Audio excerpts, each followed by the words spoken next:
আসসালামু আলাইকুম এভরিওয়ান, কেমন আছেন সবাই? আশা করি ভালো আছেন। আলহামদুলিল্লাহ, আমিও ভালো আছি। শুভ সন্ধ্যা সবাইকে। কেমন যাচ্ছে আপনাদের সবার দিনকাল? কমেন্টের মাধ্যমে জানাবেন। যদি আমার ভিডিওগুলো আপনাদের সামনে আসে, লাইক করবেন, শেয়ার করে দিবেন, সাপোর্ট করবেন। ফেসবুকে আমি খুবই নতুন, ফেসবুকে নতুন না অবশ্য, এই আইডিতে নতুন। ফেসবুকে আমার আরও আইডি ছিল, কিন্তু আইডিগুলো আনফর্চুনেটলি নষ্ট হয়ে গেছে। তো আবার এখন নতুন বলা চলে। তো রাত্রে খুব বেশি বৃষ্টি হয়েছে আমাদের এলাকায়, ভাবলাম একটু আপনাদের সাথে শেয়ার করি এই দৃশ্যটা।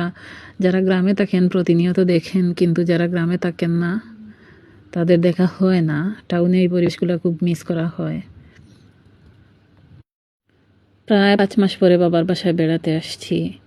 তো আসার পরে বৃষ্টি নাই, ধুলাবালু, গাছপালাগুলো একদম লাল হয়ে গেছিলো ধুলাবালুতে। আবার কিছু শুকনো পাতা গাছের মধ্যে, কেমন যেন প্রথম দেখার পর মনে হয়েছে। কিন্তু আমাদের বাসায় পানির কোনো সমস্যা ছিল না শ্বশুর বাড়িতে, কিন্তু এখানে আসার পর দেখি পানি নাই, সব কিছু শুকিয়ে গেছে। গ্রামের একটা পুকুর আছে, ওই পুকুরে গ্রামের সবাই গোসল করে। টিলা এলাকাতে পানির অসুবিধা, যারা টিলা এলাকাতে থাকেন সবাই খুব ভালোভাবে জানেন এই বিষয়গুলো। তো বৃষ্টির খুবই প্রয়োজন ছিল। মোবাইলের মাধ্যমে দেখছি অনেকে ইস্তিস্কার নামাজ আদায় করেছেন। তো আল্লাহর রহমত বর্ষিত হয়েছে, বৃষ্টি দিছে। ভাবলাম একটু বের হয়ে দেখি কি অবস্থা।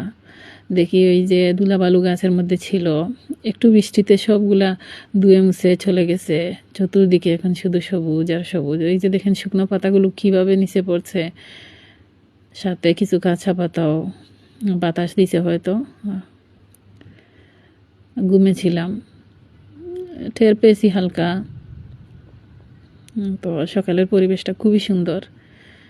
সেহরির পরপরই ছিল সময়টা। এই সময়ের ওয়েদারটাও খুবই ভালো লাগে।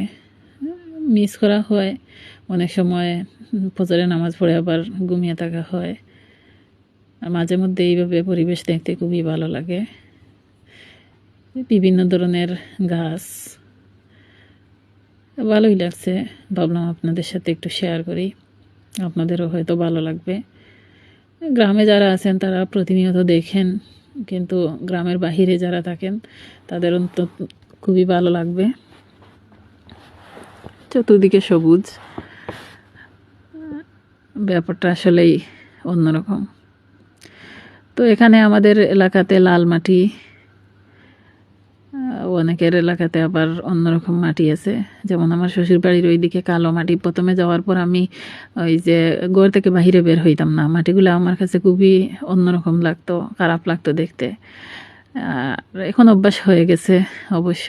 এখন এইদিকে আসলে লাল মাটিগুলো অন্যরকম লাগে। মানুষ আসলে খুব অভ্যাসের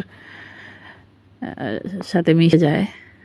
তো এখানে কয়েকদিন থেকে ফেসবুকে একটা ট্রেন্ড দেখতেছিলাম, ভাবলাম ট্রেন্ডটা একটু ফলো করে নেই। তো এই ব্লগসের পাশে থাকবেন, সাপোর্ট করবেন। Thanks for watching.